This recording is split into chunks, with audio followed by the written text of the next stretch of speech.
در این آموزش کوتاه میخوام نحوه میرور کردن و در واقع معکوس کردن تصاویر رو در نرم افزار پریمیر خدمتتون آموزش بدم. در نرم افزار ادیوس که خب تکلیفش روشن هستش، در قسمت ویدیو فیلترها یک افکت دارید تحت عنوان میرور.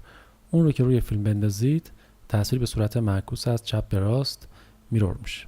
روی افکت میرور در پانل اینفورمیشن اگر دبل کلیک بکنید وارد تنظیماتش میشید. در این قسمت انتخاب میکنید که به صورت افقی یا به صورت عمودی این میرور انجام بشه یا هر دو. ببینید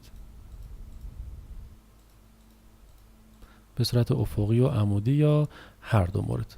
در نرم افزار ادیوس با استفاده از افکت میرور هستش، اما خیلی از دوستان سوال میپرسن در مورد نرم افزار پریمیر.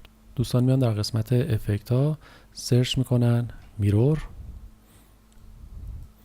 افکت میرور از زیر مجموعه دیستورت رو روی فیلم خودشون قرار میدن، اما همونطور که میبینید تصویر معکوس نمیشه، بلکه که این افکت قابلیت های دیگه‌ای داره. برای میرور کردن تصویر در نرم افزار پریمیر سرچ بکنید اف لیپ.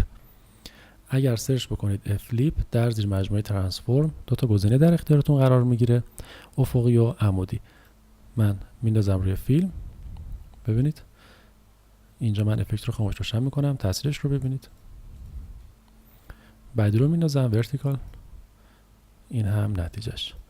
پس همونطور که میبینید در نرم افزار پریمیر با سرچ کردن گزینه FLIP با استفاده از این دوتا گزینه در زیر مجموعه ترانسفورم میتونید تصویر خودتون رو میرور بکنید.